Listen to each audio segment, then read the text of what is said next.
Okay, so we've gone over pure bending. Let's go into transverse shear. Now, this is kind of, I lump this under the beam bending category. It's not bending per se. It is caused when the beam is carrying a load where it's perpendicular to the cross section. So, I'm pushing down on my pen here, what have you. It does cause bending to occur over distance. So again, the change in the bending moment that we have is equal to the integral of our shear diagram over the length of the beam. And so just a reminder, if we have any type of shear, say this tiny cube is on the cross section with this face here being where the cross section is. If it is carrying a vertical load, so if a vertical load is applied to that, then in order for this thing to continue being in equilibrium, it also needs to have shear rising in this direction as well. So we need to have this going on. So the transverse shear, the shear that's caused by the vertical load, will also cause shear in those lateral directions. So basically, that's where we're kind of getting at with this segment here. So if we have if we just apply a vertical load and say we don't to 3 boards here, we apply a vertical load and those boards are bonded together, then that load is going to cause these boards to slip relative to one another, because essentially there's some transverse shear that isn't being there would arise some transverse shear, but it can't because it's not bonded together. So essentially we get a condition where along this plane and along this plane we've got 0 transverse shear, and at the top and at the bottom too. So essentially something like this is, because it can't have that shear develop, it is going to have a lower load carrying capacity than this situation where the boards are bonded together. So yeah, we got the transverse shear, which results in the longitudinal shear stress.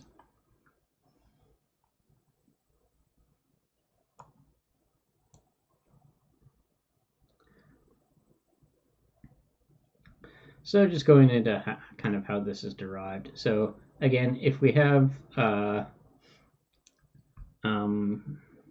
this one's a bit more kind of a bit more backwards than the other one, but essentially, if we have some sort of load going on where we've got transverse shear,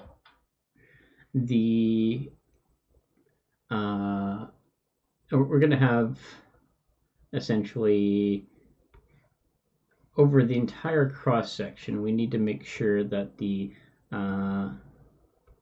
force in the x direction is, the net force in the x direction is equal to 0.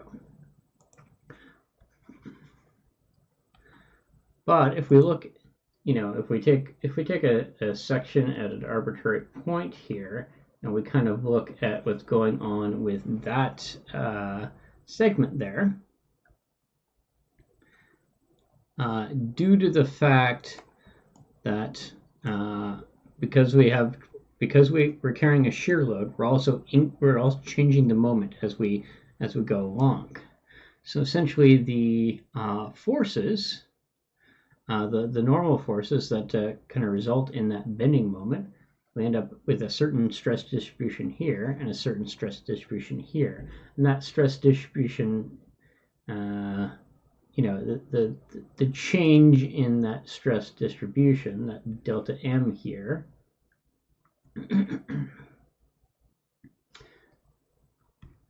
per unit X, that's our shear load, right? Our dm over dx is equal to our shear load.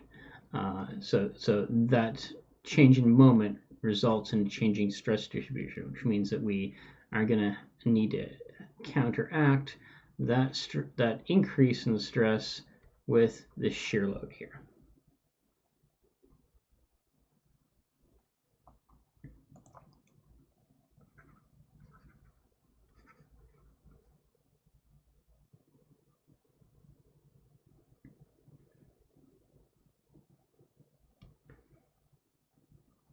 So that's essentially what we're getting at with this.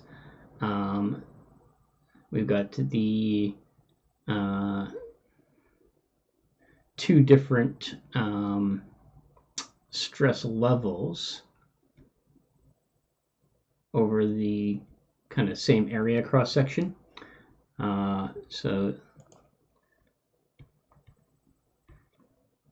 those two different stress levels times our area cross section. The difference between those areas times those times that stress distribution there is going to be equal to, well, okay, so that difference minus this shear that arises, so thickness times the dx, is going to be equal to 0. So that's, we're able to essentially, once we know that our stress levels here can be derived based upon the moment. So here and then here,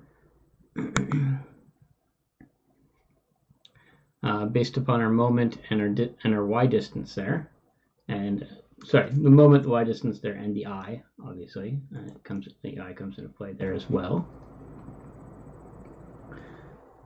Then we are able to so essentially we can break this term up. So this term minus this term is 0. So we were left with just the dm over I, y, dA integrated over A is equal to our shear. So then just solving for our shear. And then this is the term here we use. This Q term is, that's our YDA integrated over that. So we can calculate that for any given section. The Q is based upon how much area is above it, and how much and what the distance from the centroid of the overall cross section to the centroid of that area there. So our y bar prime. And that'll be, when we're calculating that Q, that's above or below the cross section. So if we have a if we have a shape like this, and its neutral axis is here, and we're trying to figure out what the shear stress is here, That's based upon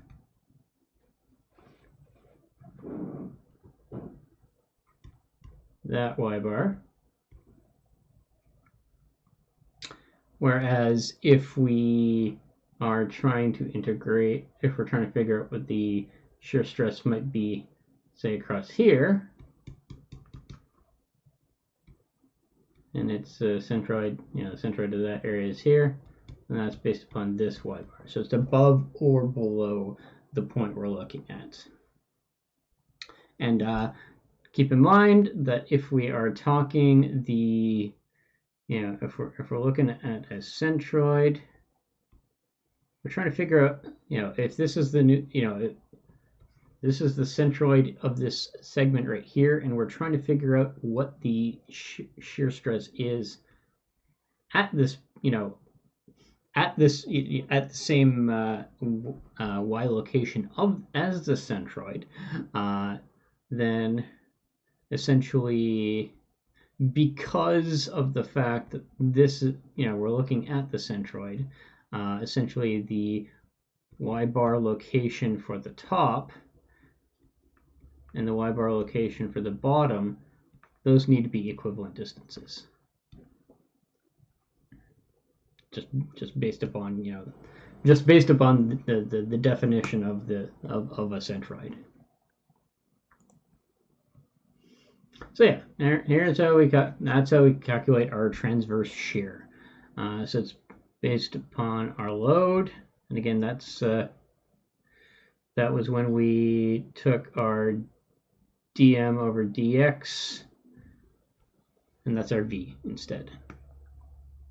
So based upon our load, the shear force at the point on the beam that we're examining,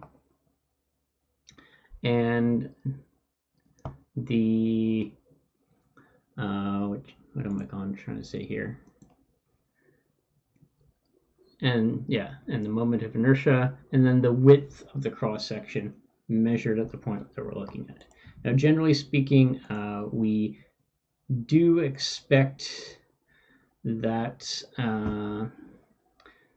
shear stress to be, well, essentially this calculation is done kind of with the assumption that the shear stress would be distributed evenly across that cross section, and that's generally valid for relatively skinny things. So if if we have something like this, then it's going to be valid. And obviously, if we're talking relatively simple shapes too, if it's something like this, or even if it's something like this, that'll be reasonably valid.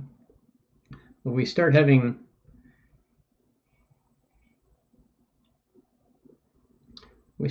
say an I-beam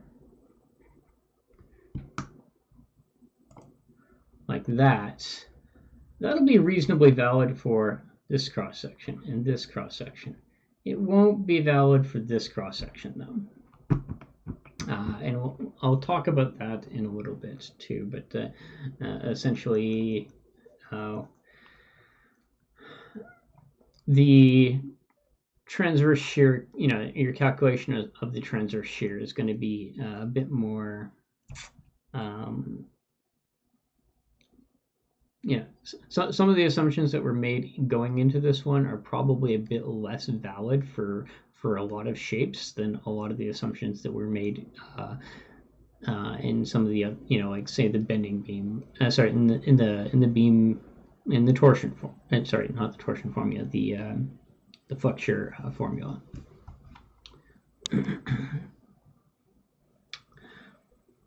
But so we've also got this concept of shear flow, and this is kind of what allows us to figure out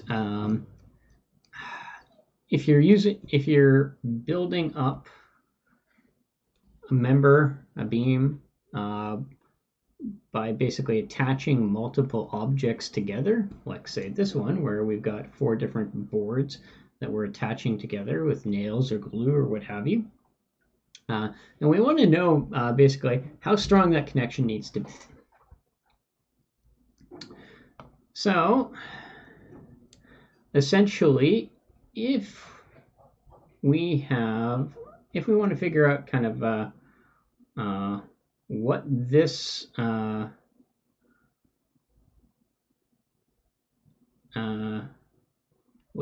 force is, well, and analyze it here. I want to figure out kind of like what this force per unit length is. Then that'll be again kind of based upon how much this force is, how much this force is. So the difference would be that dF. And again, that's based upon our bend, that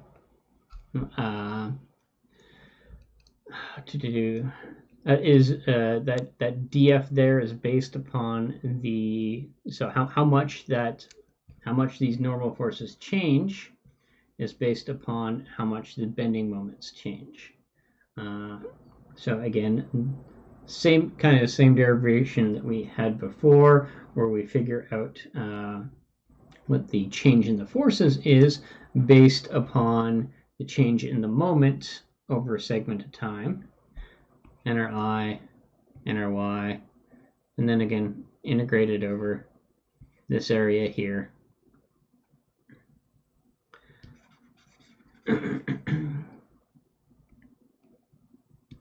Yeah, that's supposed to be the eraser.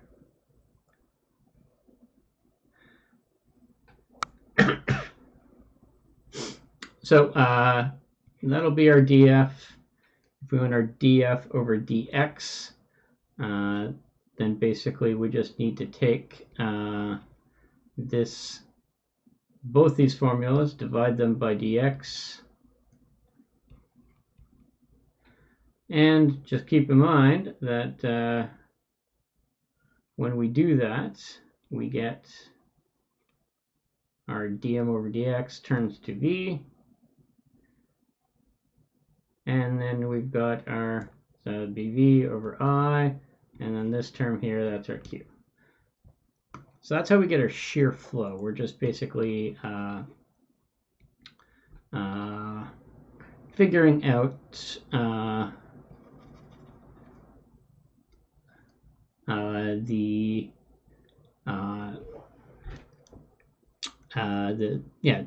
it varies based upon the load, obviously. So the higher the shear load that needs to be supported, the higher our shear flow. It varies based upon the I, and it also varies upon the Q. So now again, I'd like to point out that this Q here is based upon the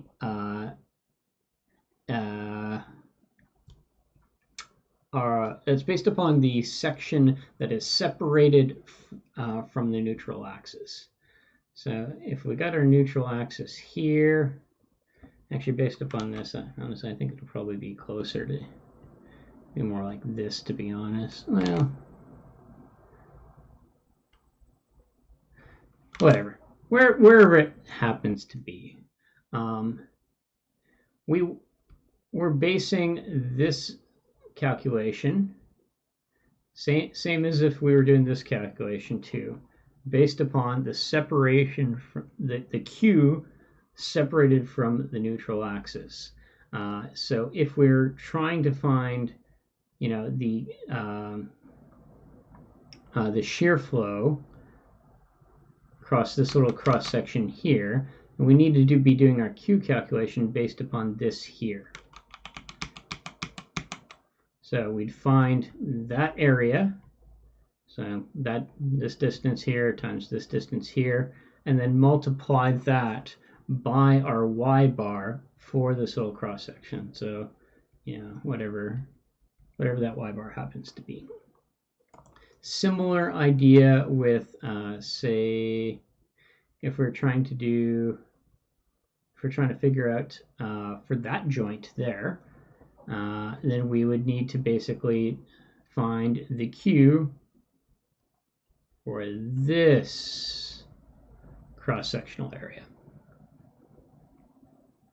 That's just a matter of figuring out kind of the centroid of that little, that section of the cross section, and finding its area and then multiplying those two things together.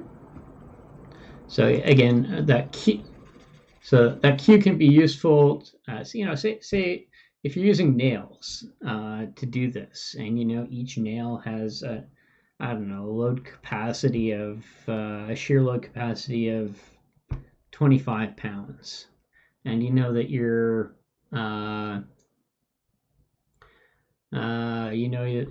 actually that's probably a bit low, 125 pounds, and that your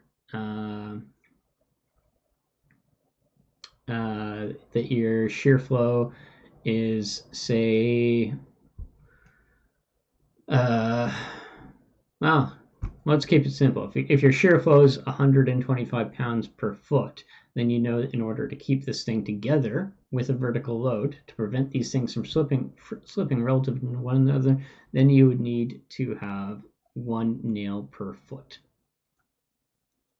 Of course, if it's exactly that, you'd probably end up applying a bit of a safety factor anyways. But anyways, that's beyond the point.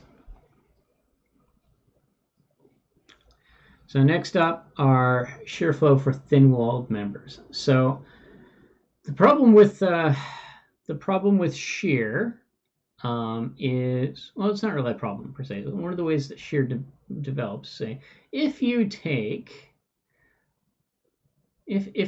I take a little cross section of a segment from right there. Oh.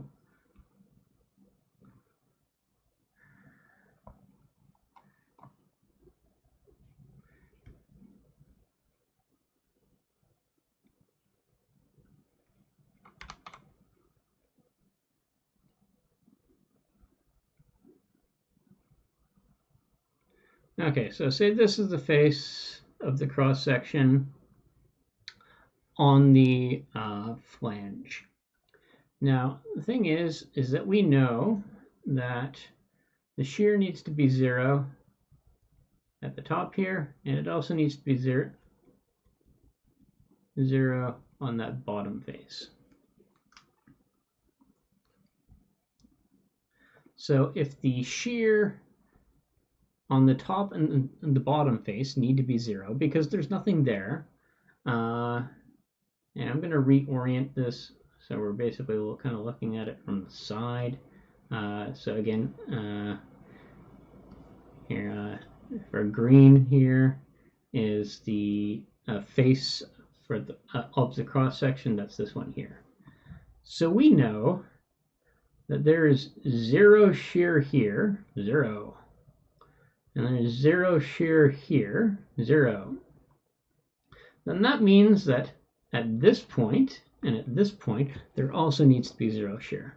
And if we make the assumption that this thing is fairly thin, then that basically means that if you try to, okay, so basically, if we had some of the vertical load carried by this, if we're applying a vertical force here, then essentially we would have the shear growing like this. But there's not really much room for that shear to grow. So basically what ends up happening is that none of the actual vertical load is carried by the flanges. So if it's 0 here, if it's 0 here, and there's not enough room in the middle for it to grow, then we're going to say it is 0 throughout. So let's just define a coordinate system quickly. So x, y, z. So if our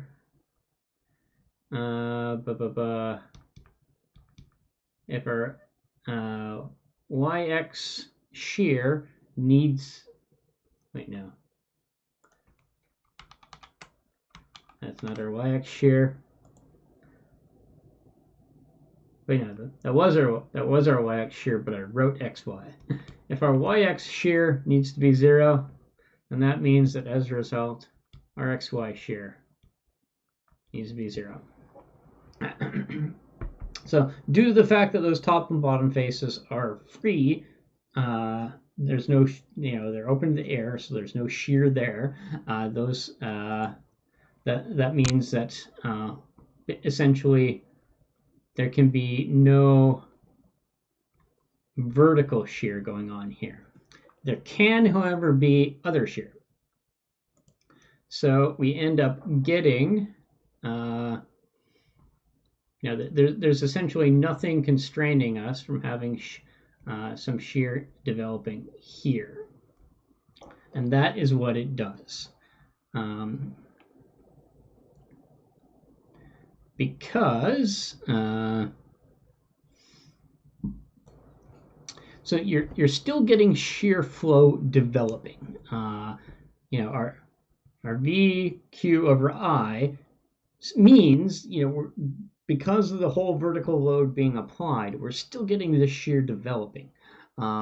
Unfortunately, it just can't be supported in the vertical direction. So that's 0. So it instead ends up developing horizontally, or more to the point, because the walls of the member are thin, any of the shear that develops needs to be acting parallel to the member. But the calculation that you do to figure out what the intensity of that shear flow is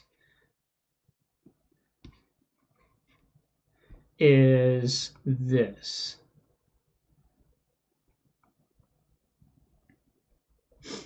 So again, we're doing that calculation based upon the Q for an area separated by the distance that we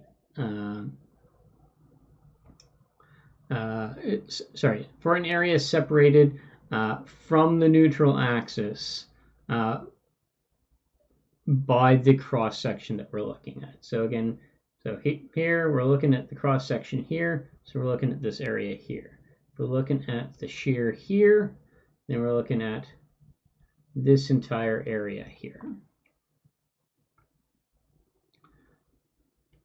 So, in general, when you have thin-walled members like an I-beam, for the horizontal members, at the end of the horizontal member, it's 0, and then it grows linearly.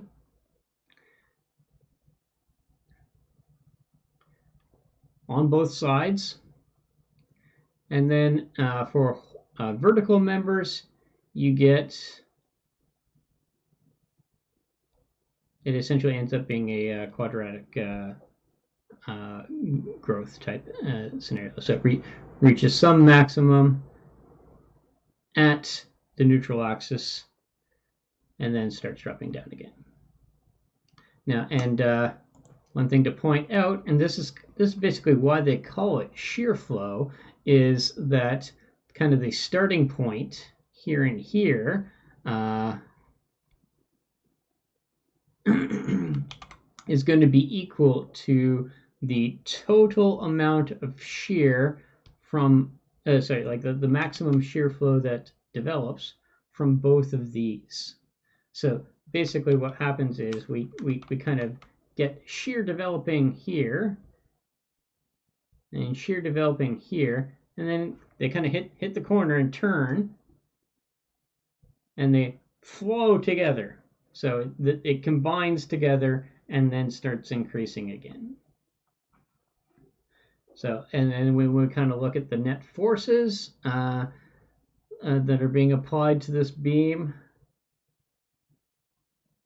It's the web that is carrying our shear, and then essentially the shear forces here and here, they cancel one another out for an I-beam.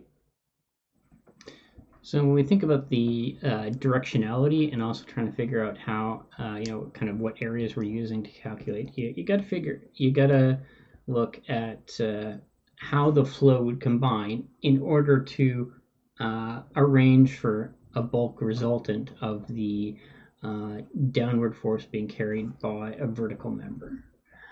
So, for example, the I-beam, of course, we know that the bulk of the load needs to be carried by the web here. So the directionality needs to be in the flanges needs to be in a manner that causes it to combine at the top here and then split down here. For here, we know that basically the flow needs to be taken up by, obviously we don't have any vertical members, but we have some slanted members. So we know that it's these two that will be carrying the vertical load. So they'll be generating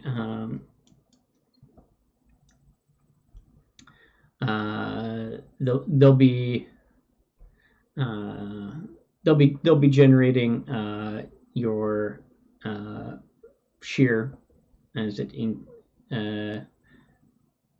increases. It'll be 0 at the top here, then it will increase, and then eventually increase. Eventually it'll start dropping, and then down here it'll be dropping linearly. So when we're I'm going to zoom in a bit here. So again, we're doing our calculations for the Q based upon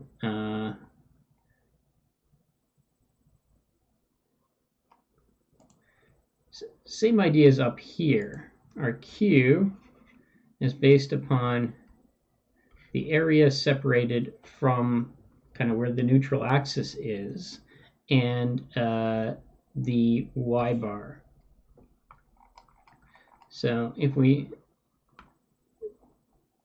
zoom into here, so basically like, the neutral axis, like the centroid of this structure, I don't know, it'll probably be somewhere around here-ish or so.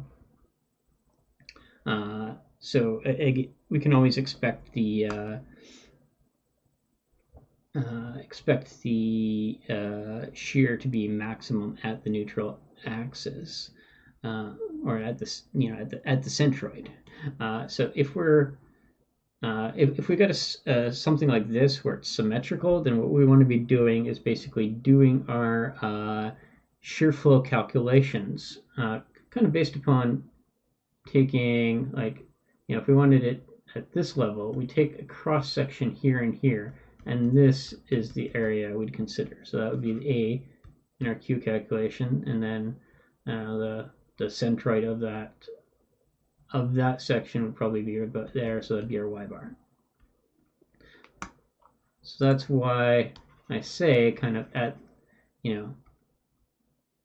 that's why I kind of say at the very top, we take a really small section right there, then the area is 0. So yeah, for your stuff where it's symmetrical, you kind of just take it on either side of the line. So similar idea with our circle here. Obviously neutral axis is here. So if you want to do your calculations, take your Q based upon what's going on either side, and then just divide by 2, because that would be basically the Q.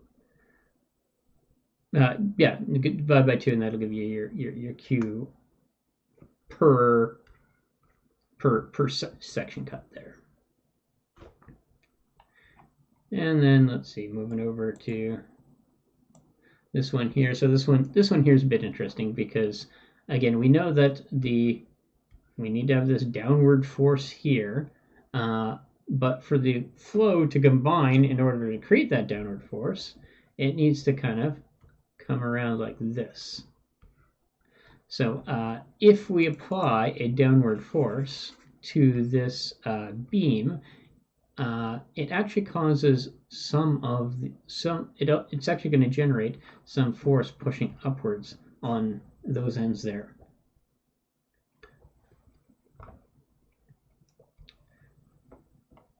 And again, like if you wanted to calculate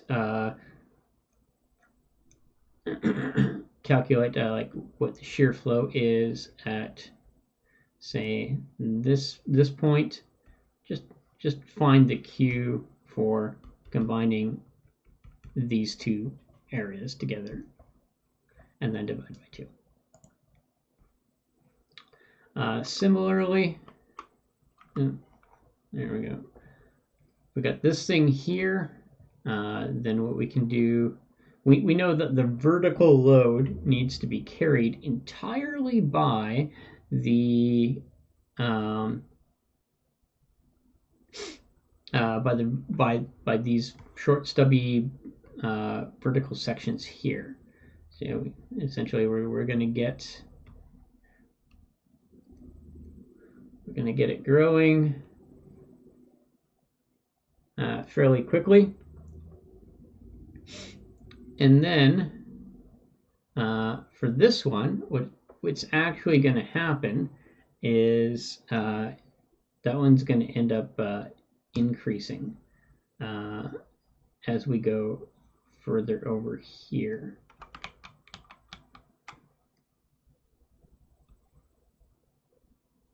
Because essentially, like, if we ended up taking the Q for like this area,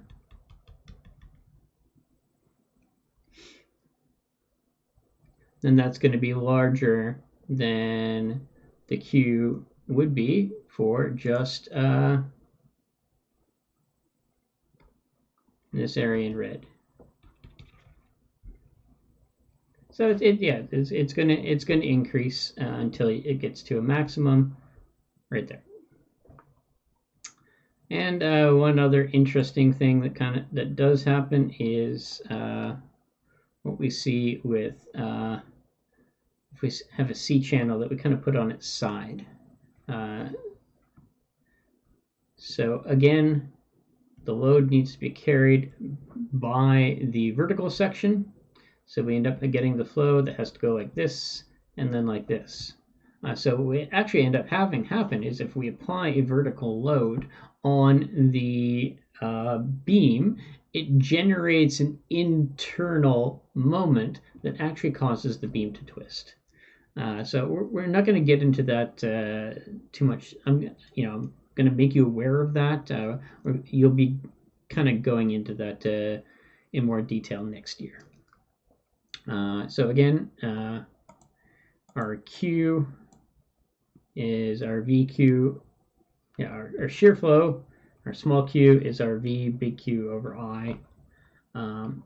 If we just want to calculate kind of the shear stress that results, just keep in mind, you just figure out what the Q is at that point and figure out what your shear flow is and divide by T. Just keep in mind that the thickness you want to be taking, it needs to be across kind of the cross section that you're looking at. So for example, if you want to find the shear stress at this point right here, the thickness you need to be using is that.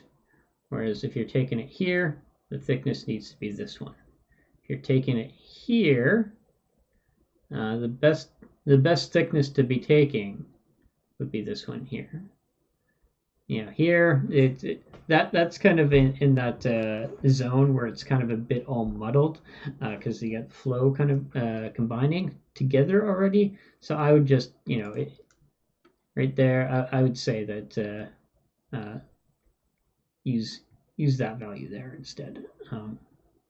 It's certainly not going to be it's certainly going to be a conservative estimate of your value. So yeah, just for your thin-walled beams, when you're calculating your tau is equal to V Q over IT. Now, just make sure that you're using the T kind of across the thin portion of that beam. And yeah, that's about it.